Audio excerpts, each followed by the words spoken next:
پیر صاحب پسند کی شادی کرنا جائز نہیں؟ میں کہتا ہوں صاحب اور بھی بڑی چیزیں جائز ہیں، صرف ایک ہی شے جائز رہ گئی ہے۔ رسول پاک صلی اللہ علیہ وسلم سوائے اللہ کے کسی کے پابند نہیں، کسی کے پابند نہیں۔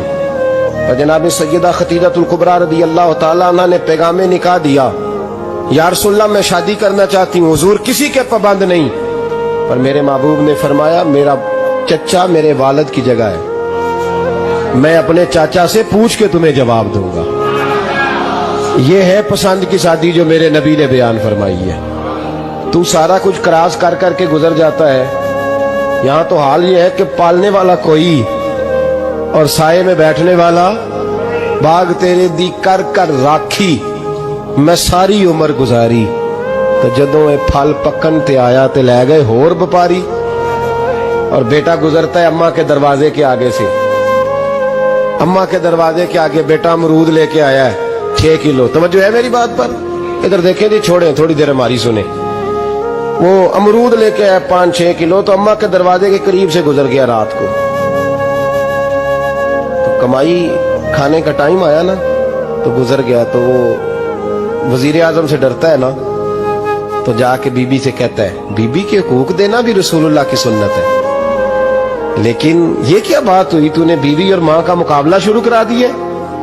سمجھ تو صحیح، یہ تیرے لیے کعبے کی جگہ ہے اور تو بیوی کے لیے کعبے کی جگہ ہے، اسے بھی سمجھنا چاہیے، غور کرنا چاہیے۔ 5 کلو امرود لے کے تو ماں کے کمرے کے قریب سے گزر گیا ہے، بی بی کو جا کے کہتا ہے چل آدھا کلو اماں کو بھی دے آ، اس کے کون سے دانت ہیں، تو پلیٹ میں ڈال کے وہ لائی ہے۔ تو سمجھا ہی نہیں، تو نے غور ہی نہیں کیا۔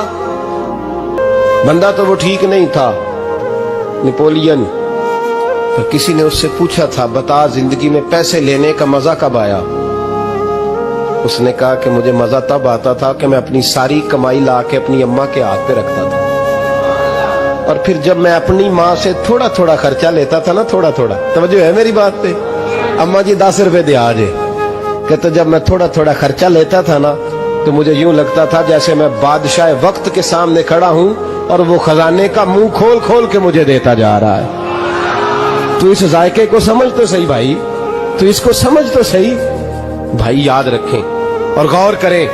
ماں اور باپ، اب یہ بھی سن لیں، نبی پاک صلی اللہ تعالی علیہ وآلہ وسلم نے ماں باپ کے لیے فرمایا ہما جنتک و نارک، یہی تیری جنت ہے اور یہی تیرے لیے جہنم ہے۔ اگر یہ راضی ہو گئے تو تیرے لیے جنت ہے، ناراض ہو گئے تو چاہے تو 100 پیر کے مزار پہ حاضری دے آ، لیکن جب تک ابا راضی نہیں اتنی دیر تک اللہ راضی۔ یہ حدیث پاک ہے، حضور نے فرمایا جس کے والد راضی اس کا اللہ راضی، اور جس کا باپ ناراض اس کا اللہ، ہاں بے شک۔ اب یہ حدیث